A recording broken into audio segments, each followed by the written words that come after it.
Antonio Spurs. The third pick belongs to the Houston Rockets.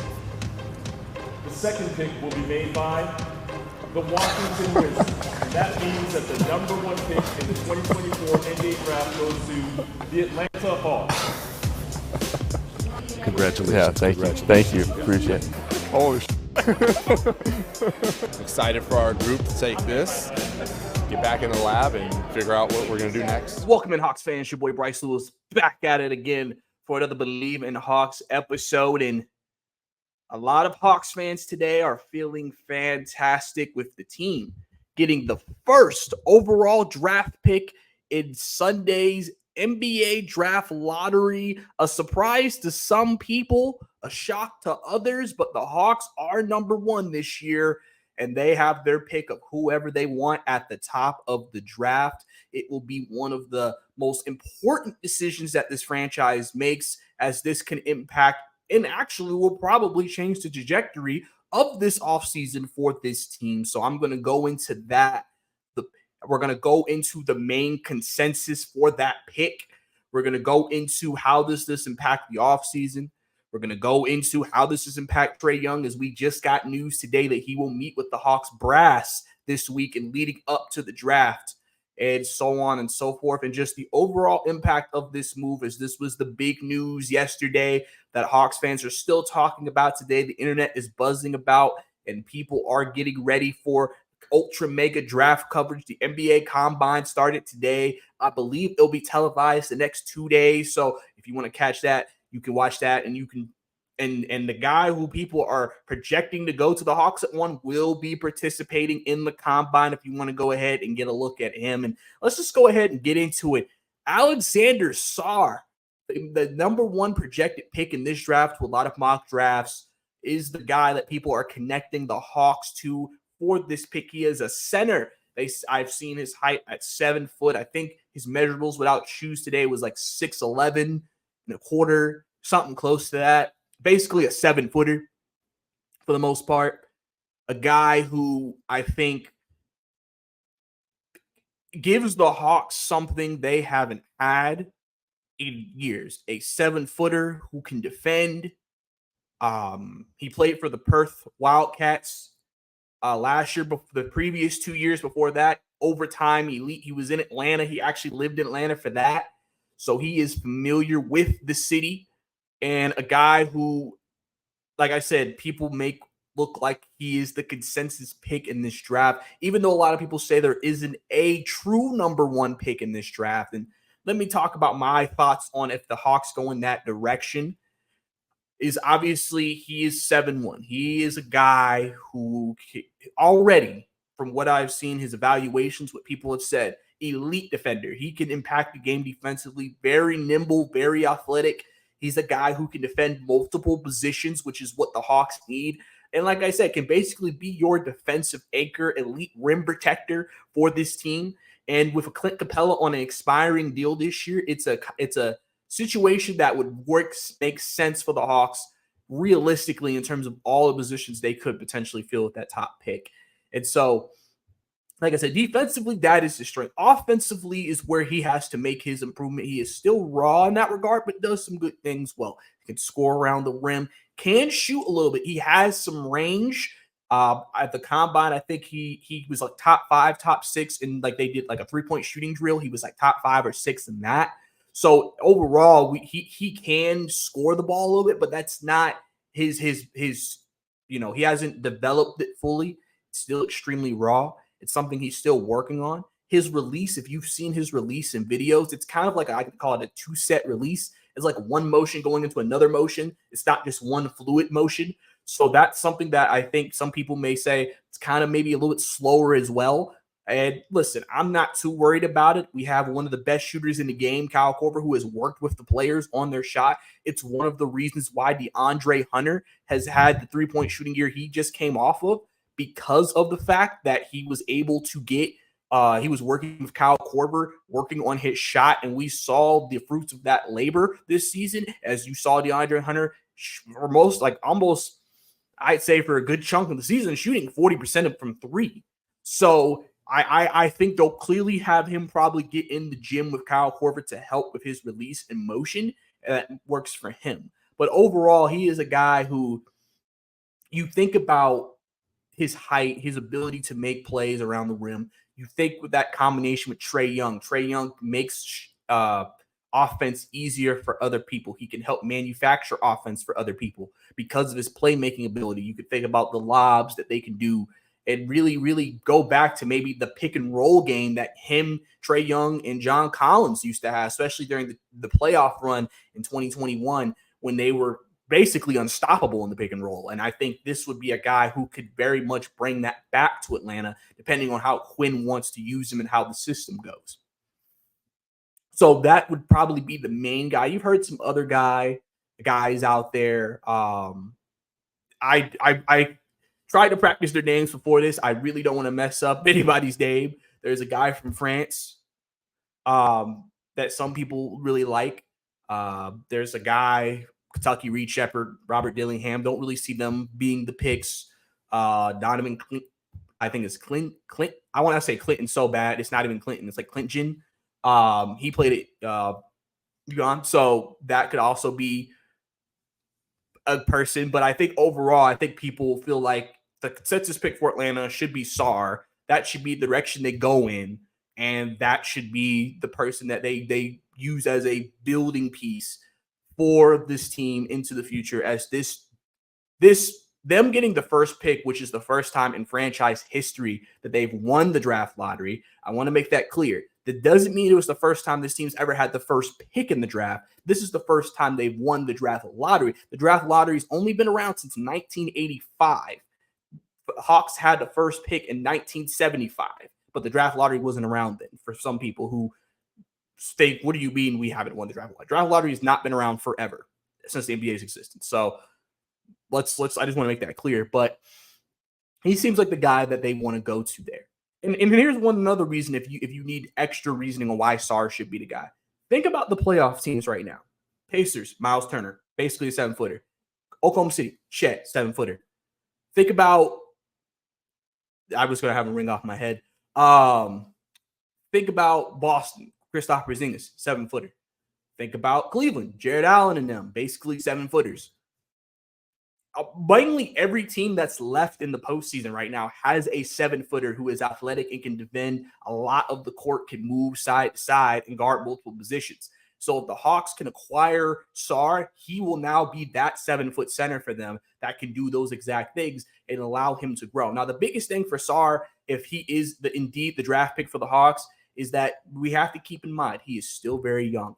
He's a 19-year-old guy. He is developing his NBA body. You always hear that a lot with guys who get drafted. They're developing their body, especially when they only basically they basically like still in the teens. He's not even 20 yet. And so you have to let him develop his body. You have to let him develop, his offensive game.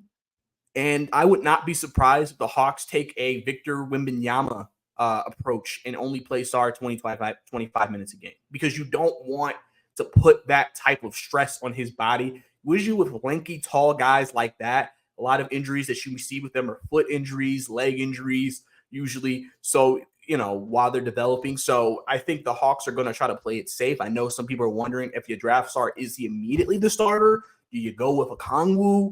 That's obviously going to be a question that I'll get into. But, I think that's the way I would see them using Sarr, just to not put that type of pressure on him to just immediately start playing 30 minutes out the gate. You want him to, like I said, like Muhammad Gay. Muhammad Gay this past year was able to take the time to kind of grow, develop his body a little bit more, put some weight on. That will be beneficial for him moving forward, especially going into his second year.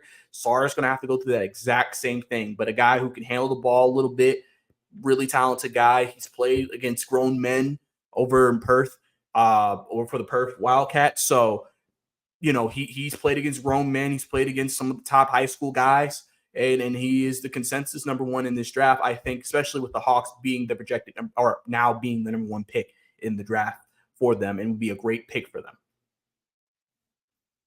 So now I think people then get into the next set of questions. Okay, how does this impact Trae Young? Right? That's the big thing here. Trae Young, according to Shams, is expected to meet with the Hawks brass or start dialogue and conversations with the Hawks this week during the NBA draft combine leading up to the draft next month. Hawks obviously know Trae Young has kind of said multiple times he wants to win. He wants to be in Atlanta, but he wants to win. The key here is that Trae Young wants to know, are the Hawks going to build a competitive team that he can compete with and try to win with, right? That is the key here, right? I have been a person who has said I don't believe they're going to trade Trae Young.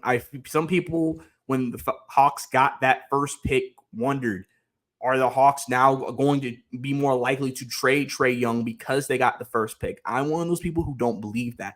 I believe they won't go in that direction. I think it's actually more likely they stay, but that he stays. But it's all dependent on what Trae thinks. Trae obviously wants to compete, and understandably so. It completely makes sense why he's in that position right now with that. One thing that as the Hawks that you have to do is when you come into this plan and you come into this conversation with Trae Young is that you have to sell him on, if you want to make the pick, you have to sell him on Sarr. You have to sell him on, listen, we think he could be a guy who could help contribute this year, who can play for us this year and help us win games. And you have to convince him that we think that you two can be a great combo. And we still have Jalen Johnson, who they expect to be a big-time player going into this next year for him as he gets into closer to his contract negotiations as well. So I think overall, I think it'll be interesting to see what the plan is laid out between him and Trae. Landry, Wrestler, them, Trae Young, So overall, I think they have to sell him on that if they want to. I mean, people have obviously put out there what the Hawks consider trading the pick to acquire a star.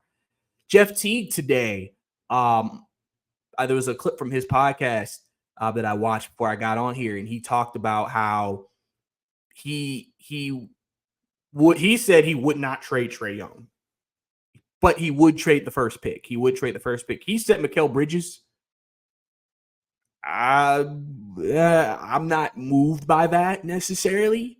But he did also mention trading DeJounte for Brandon Ingram, which has been something that a lot of people feel like has been gaining a little traction for a lot of Hawks fans. Like, why wouldn't we make that deal?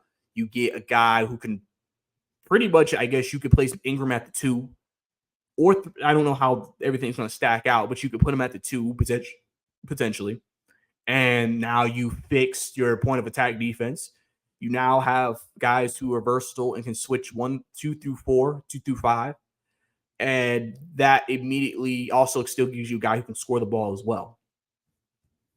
So that is also an option for the Hawks if that is something that indeed ends up actually gaining traction as this offseason continues. But, it's been interesting hearing the different takes. I mean, you've seen people just say that's going to be the key to this whole situation. Will Trae Young make the Hawks have to trade that pick to show him that they're trying to win? Or is Trae Young confident that whoever they take with the first pick can still lead to them competing this year and contributing to this year? Because, I mean, obviously Trae Young, he's been on the team. He doesn't want to draft another guy who has to go to the G League. He wants to get a guy in there who can help play with the main guys and help them win games.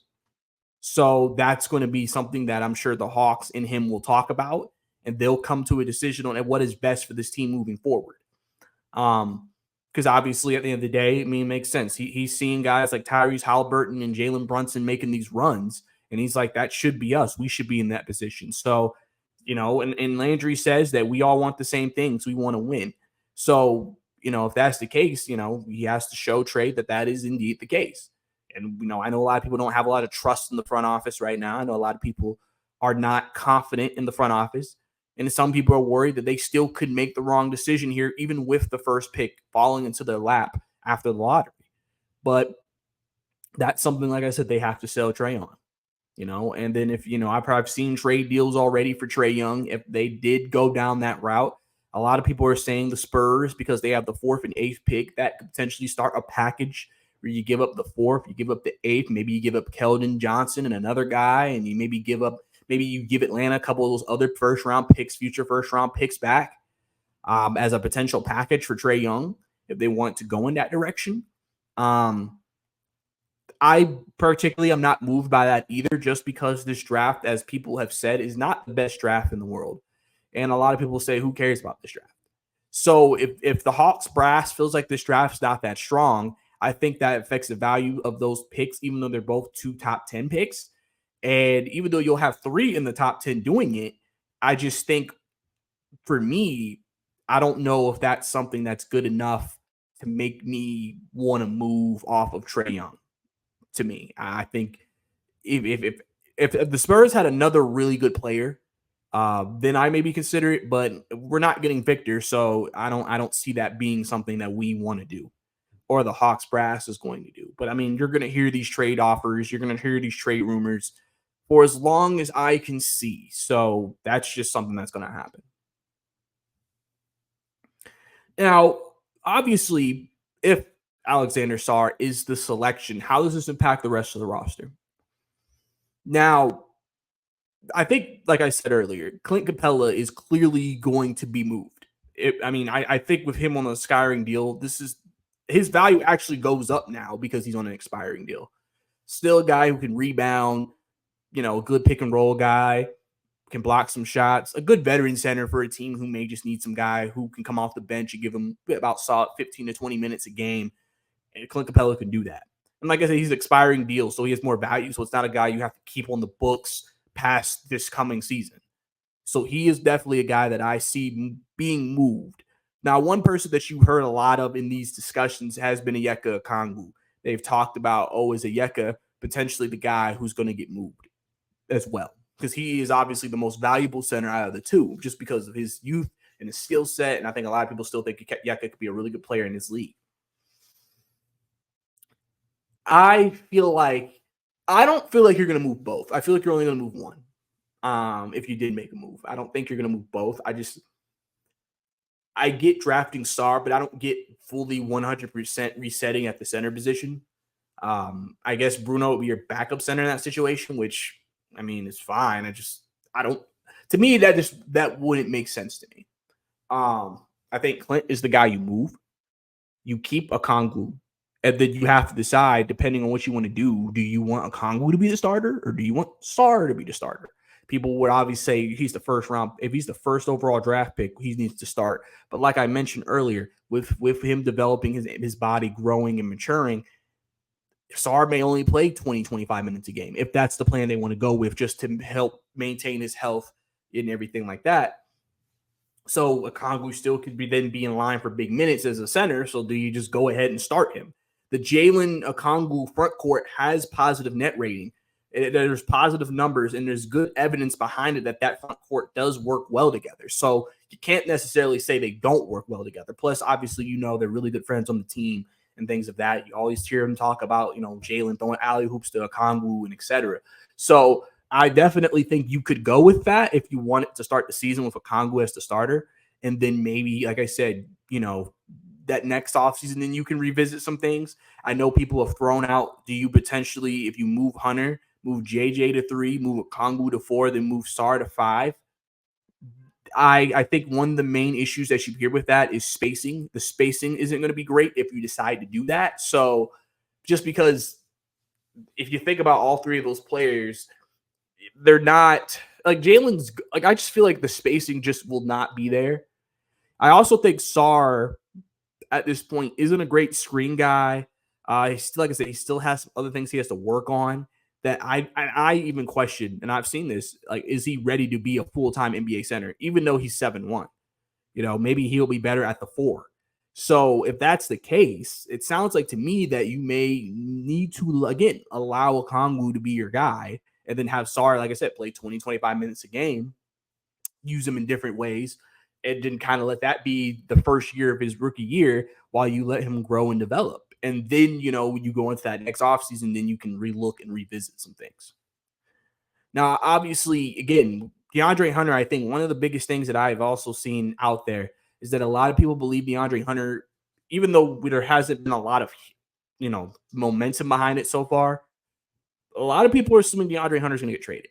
And I think a lot of that comes from, let's be honest, a lot of people just are done with DeAndre Hunter. They want him gone. They want him off the team.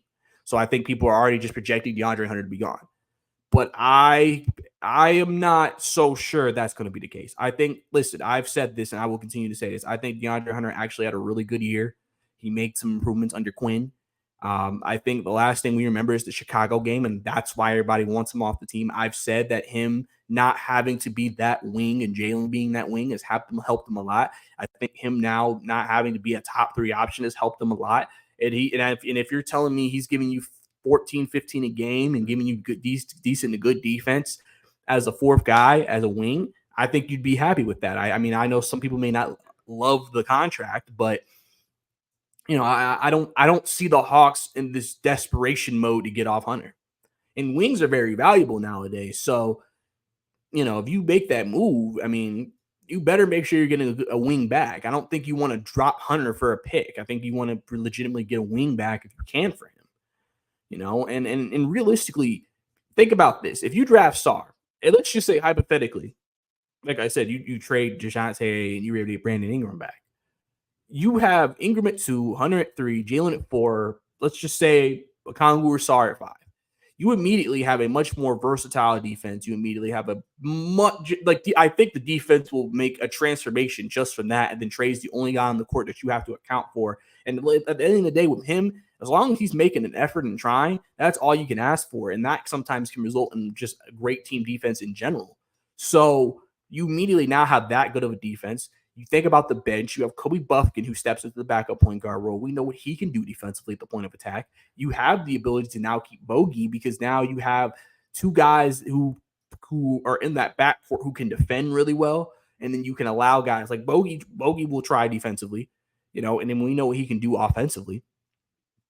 And then you can go to the 3. That'd probably be Vic Krejci right now if they are able to get him back this offseason. Then you know what he could do, guard 1 through 4, defensive versatility. Then you go to the 4 position. I think Mohamed Gay potentially moves into the lineup this year. We know what he can do. He's almost built like a 7-foot guy. Just like I said, he went through the season of development. Very raw, but very athletic. Seems to have some juice defensively and extremely athletic. So I mean, imagine him and Sarr together on the court. I mean, you're talking 2 twin towers. I mean, that's what you would have with that pairing. So I think that makes it more enticing for me if you got Sarr and then you were able to get him with Moge. Like, imagine if they started Jalen Johnson and Okongwu. It's a different type of duo. More athleticism, more versatility, and things of that. You bring in Gay and you bring in Sarr. Now you just have twin towers, alley-oop, athleticism. Guys can sometimes, if that's continuing a part of their developing game, break you down defensively. That's a heck of a duo coming at you off the bench. So that's something. And then obviously, again, depending on whoever starts, will be your backup center. And then you still have guys like Bruno and then Bay if he gets back at the end of next year if they decide to keep him. So I think immediately defensively you improve a lot. And like I said, this all chalks up to even if what moves they make. There's also been the consideration: do the Hawks run it back with that backcourt if they draft a guy like Sarr because he is such a elite rim protector? And now, even though point of attack isn't great, you do have that guy who can clean it up on the back end. I'm not the biggest fan of it. I'd rather them address that point of attack position if they can and get a defender in there. But if that's what they want to go with, I can see why people may be like, let's take a shot with that and see what happens. So I think all of those things are a part of the process that the Hawks have to evaluate and how they want to do. But like I said, if they want to trade that first pick, that Landry said after that isn't on their mind at all. So, but doesn't mean that couldn't change. Because again, having the conversations with Trae, could that change your mind? Or is it that Trae wants that pick traded, but you don't want to trade that pick? And then obviously that is going to open up a can of worms that the NBA media has been grasping at, saying that Trae Young is likely to be traded because of the first pick. All of it is interesting. All of it makes for a very interesting offseason, I believe. And I think there's a lot of things that people have to look into for this team. I think a lot of people are excited because, like I said, the Hawks have never won a draft lottery. You have a potential core adding player in Sarr that you could draft. And if they like someone else, I know it's not going to be popular, but that obviously we can't rule that out. Especially since people have said for this draft there isn't a consensus number one, but can't rule it out. So overall, I think the Hawks have a very interesting offseason ahead of them.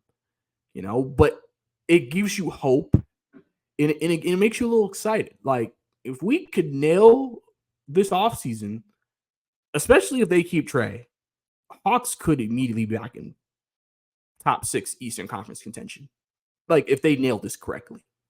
Like the thing is, there is a path to be competitive next year.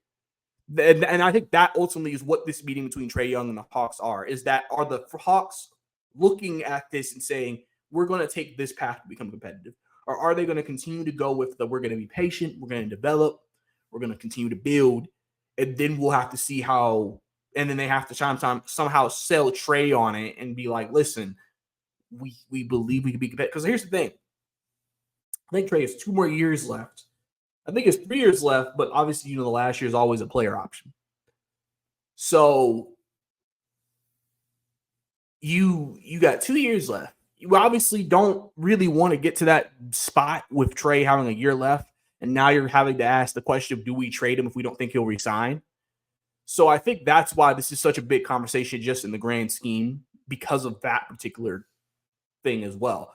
You want to know that, either Trae, because Trae's probably a guy who doesn't want to go into that last year of his contract with, am I going to stay in Atlanta?